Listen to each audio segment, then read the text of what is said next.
around. What do you mean? Yeah, go around that block of wood. Now flip it up. Oh boy, watch the little one. Okay. Is there one in there? Nope, you're good. Lift your end up. Put it all the way down. Welcome back to American Heritage Homestead. Today, this sweet man of mine is going to keep building. We have the foundation already. My son and my honey are going to work to build up this chicken coop. Hey guys, day one here. I'm sorry, day two. Day one was our video on setting the foundation, and this is where we left off. Today is officially day two, and today's all about framing. So we're going to be framing up the walls, lifting them up, putting them all together, and by the end of the day, hopefully we'll have 4 walls up, all of them sheathed with T111, which will be like our finished siding, and we'll kind of just take you through the process as best we can. Everybody does framing a little bit different, so this is kind of just what I do. If you're trying to follow along or build your own coop, just know that you're just trying to build a steady, strong structure as best you can, kind of adhering to sort of the basics of framing. But after that, whatever works, works. So hopefully you'll follow along and find this useful and with some good information. This is a great tip tap.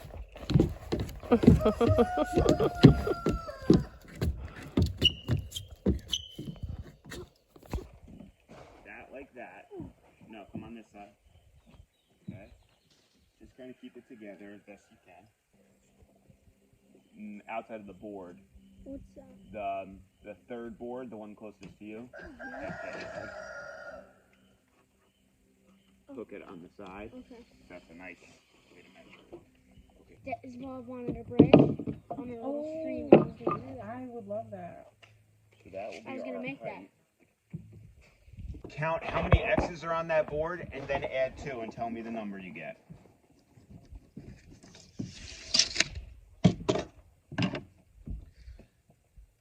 Whoa. So there were 10 X's? I did all of these. What'd you do? You put them all there? Yep. Do you know what size they are? No, Dad didn't tell me. How many feet? How many feet, Dad? How many feet? This whole side is almost 7 feet. No, I'm talking The about. whole thing is 8 feet. These are 7 feet. So you're going to make an X this side. So I'm going to make the mark. You're going to do that, okay?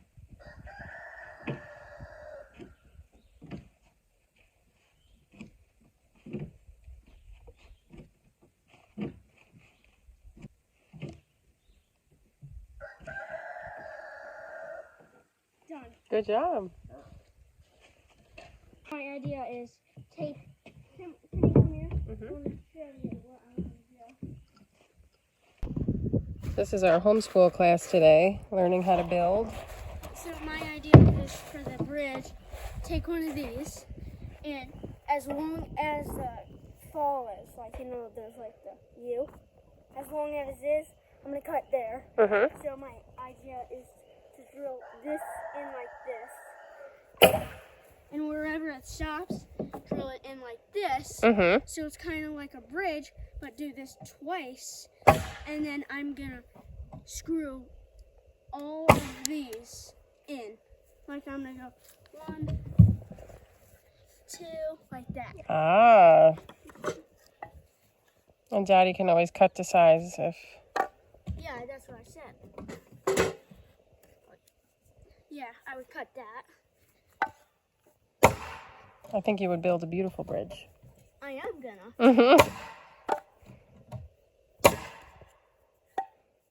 Would walk like this. I love it. I love that. So you just keep saving all the scraps. End up using some of the scraps. How many? I don't know yet, but definitely some. Have some wood left out after this? Yeah, probably. All right, so see how Daddy is securing those in. Yeah. Is that the big nail gun, Dad? Yeah. That's his biggest nail gun he has. And see how he's lining it up. And it's got to mark the X's, right? Yeah, you cover Match. the X and then your line is where the outside of the board. So I think it's going to be like 80 degrees today. We're going to let these chickens out because they don't come up as much. The other ones, if we let them out, they'll be right in front of all the building. And so we'll let these ones free range.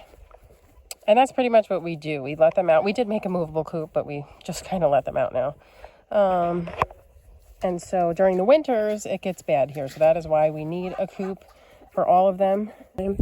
Let's see. Beautiful. Okay, this egg is from a well summer. You see those little spots? This is from our Easter eggers. We have 3 of them. So every single one of them laid today. And these are silver laced Wyandottes, the black and white ones that I have. And we have 5 of those, I believe. Yes, 5 ladies of those. And so, hey bud. Okay, so you see the 5 black and white. They all laid. I have 3 Easter eggers. 1, 2, 3. The lighter in color. I have the one well summer who's back there. I have to stay right here. Can I get those eggs? Look at you. Are you hiding them? Are you hiding them? Oh my gosh, you good girl. She wants her eggs.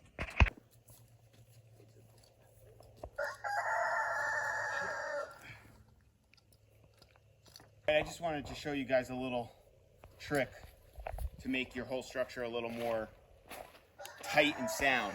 So this is a common thing in framing. This is a double top plate. This is going to be the top of the wall when we lift it up.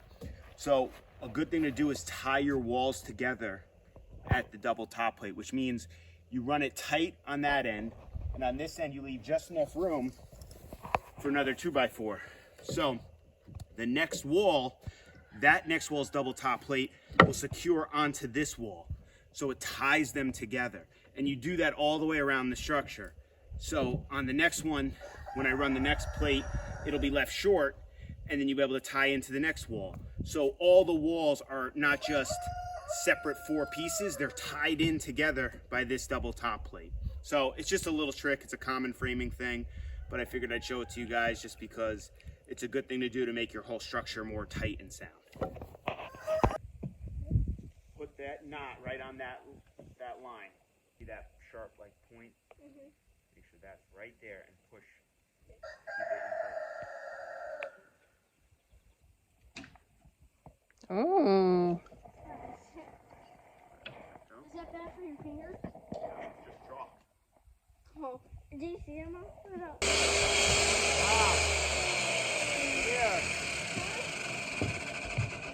Yeah? Come here. What? Hold that corner up for me, please. Good.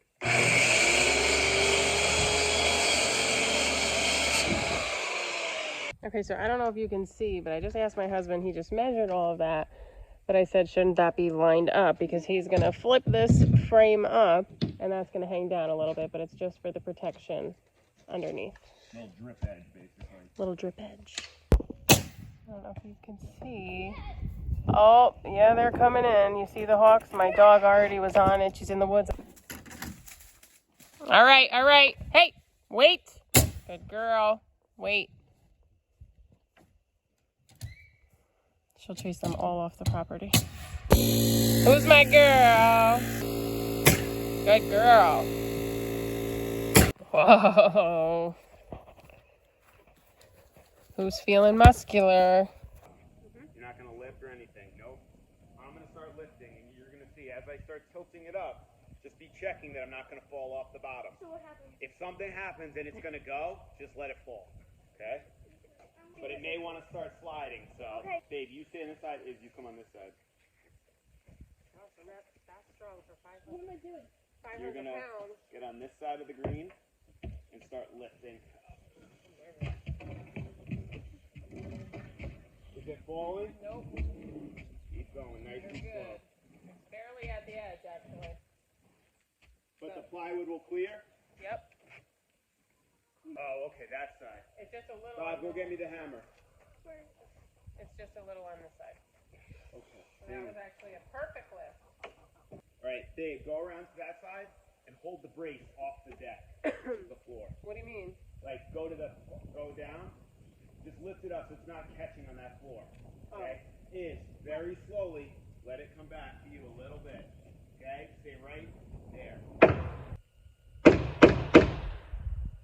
Okay, slowly start tipping it. Keep coming. Keep coming.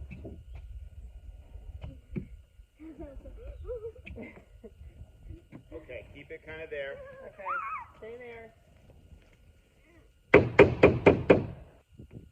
Can you just hold this against here? No, imagine if we had to live in a tiny house like this. You can do it. A little house on the prairie.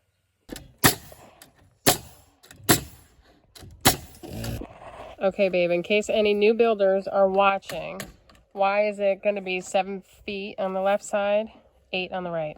Because this is going to be a one-pitch roof. Sometimes they call it a shed roof. But so this side's going to be the tall side, and then you're going to have the short side, the 7-foot side, allow for a pitch. So And the pitch is in case? For snow and for rain. So when this side's 8 feet, it's going to be higher. So the roof rafters will look like that and allow for some pitch. If you have 7 foot on one side and 8 foot on the other side, which is basically a 1 foot difference, you should have enough of a pitch. It's kind of on the shallower side, but you know, it's going to be fine for a 8 foot span like this. So no rotting. Yep. Pretty cool, huh? All right, so this is a very important part of chicken life, is dust bathing. This is how they keep mites and bugs off of them. So they literally take baths in dirt.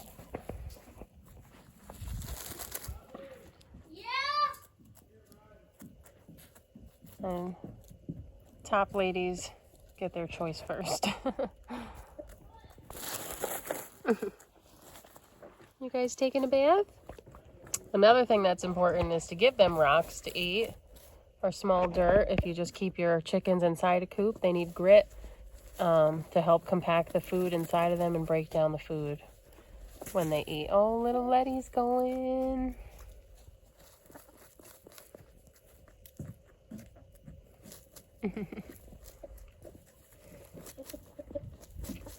I remember when I first got chickens, I told you I was scared of them, and I let them out of the coop to, because they were always in it. I never let them out, and I wanted them to be able to free range, and the whole group of chickens ran over to a pile and started doing this, and I thought they were all dying.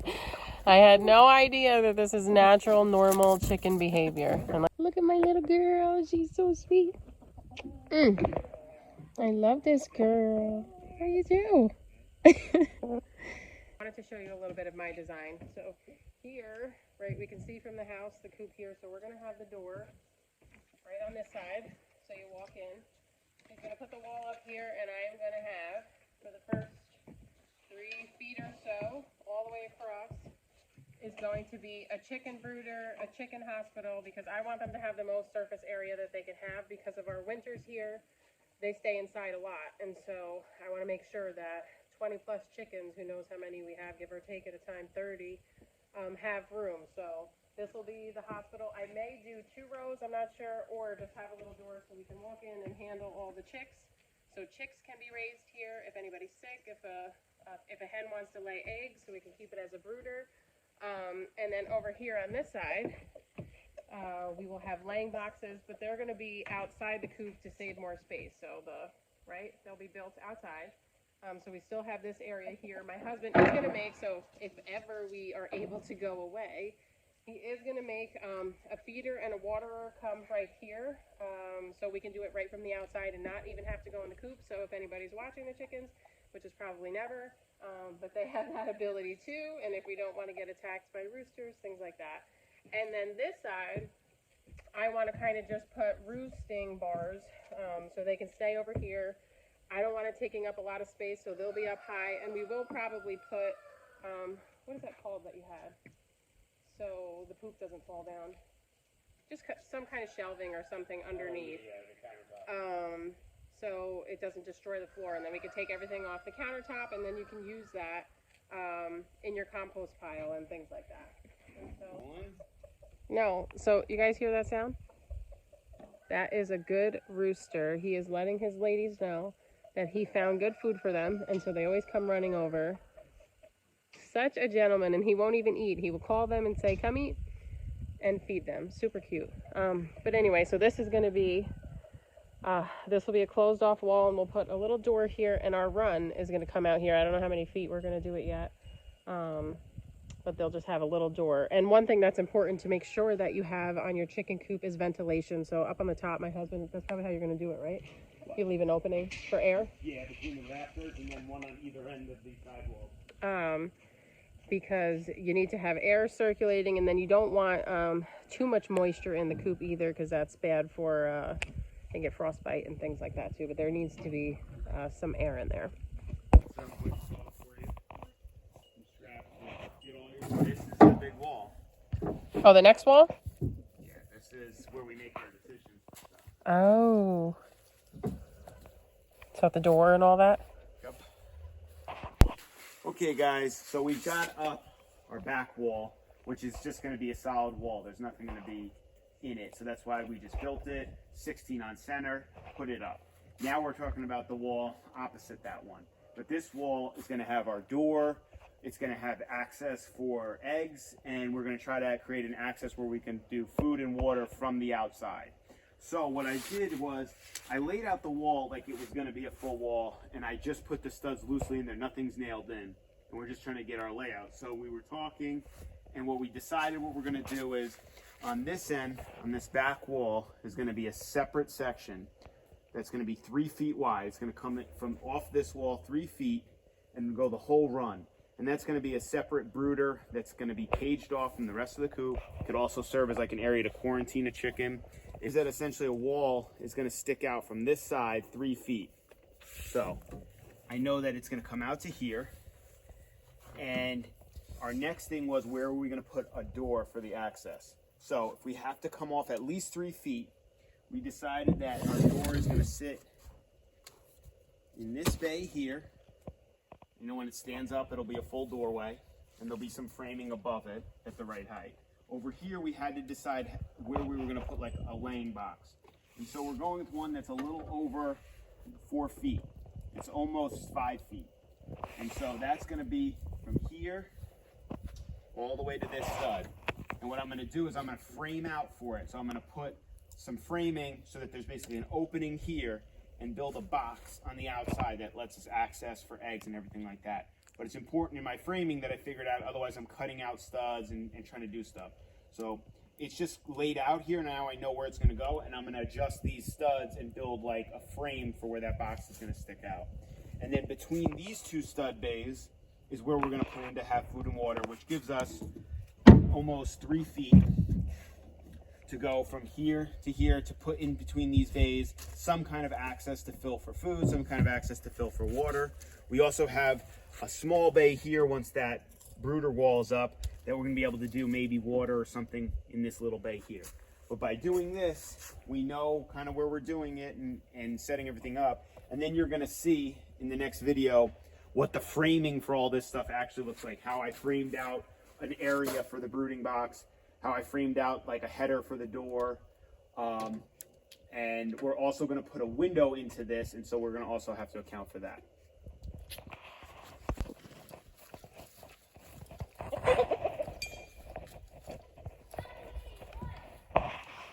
Period. Nope, she shouldn't have anything. That looks pretty, huh, baby? Yeah. Nice repurposing a window we had.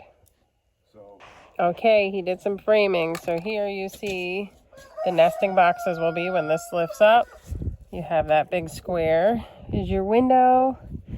This is where feed and water are going to go. We're going to do something where we can pour in. And this will be the opening for our door. And this area will be my brooder. It looks beautiful. But so hopefully that will defrost quickly. I love it. Wow. So today we got the second wall up. It's one day, finished all this, and it's kind of what it looks like. We got this wall, really long. Yeah, my mom wants to it wouldn't collapse. I got this. And it's basically the door and the two windows. So that wall has to go in the middle to show that it's level. I know that. How's it look, babe? Good. Push it. Put your hand on the trigger. Push it. Oh, you got it, Iz.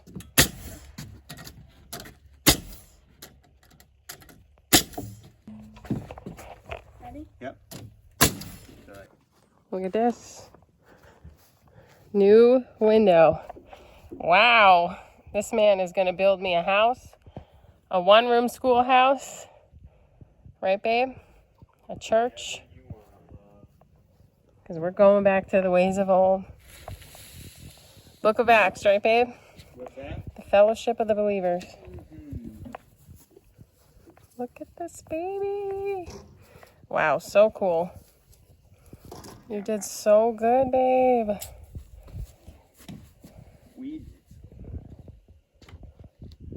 That's my design, folks.